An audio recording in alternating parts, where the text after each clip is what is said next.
Recently, I was invited to share my thoughts and experiences on the topic art and resilience. Here is my short presentation for that online panel discussion hosted by Professor Devin Thornburg of the Adelphi University School of Education in New York.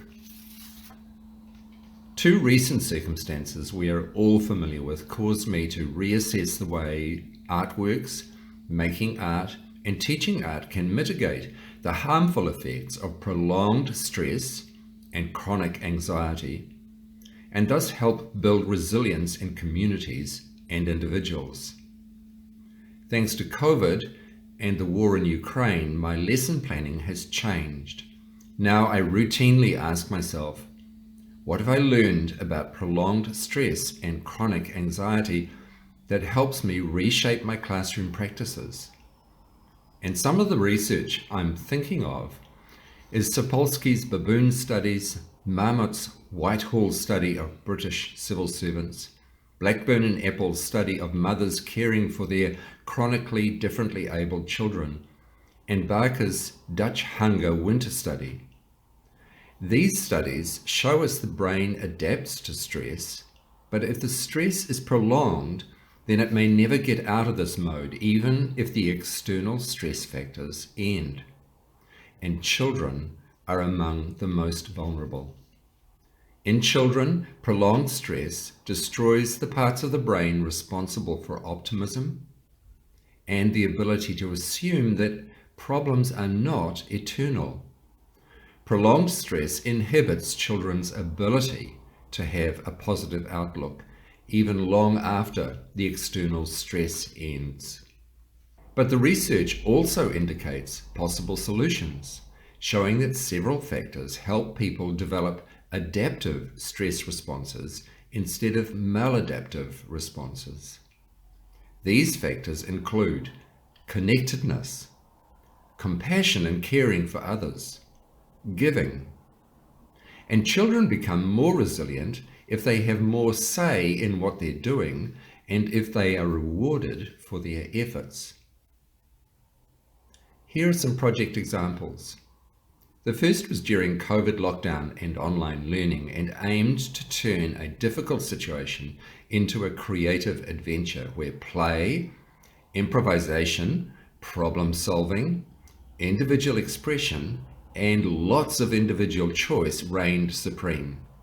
The Tower Challenge asked students if they could build a self-supporting tower sculpture that was taller than themselves. Many of my creative projects are framed as a challenge because my children perceive the idea of a challenge as both difficult and playful.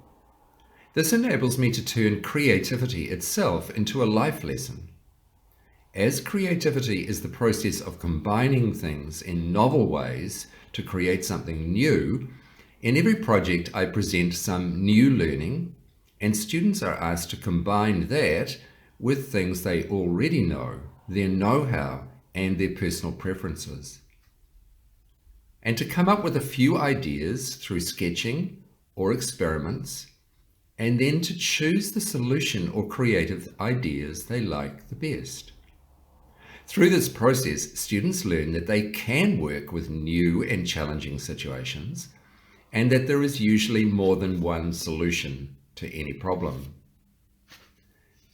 The next project was after our 2 years of COVID lockdowns ended, but now we had the war with its new existential anxieties and flood of refugees in our communities.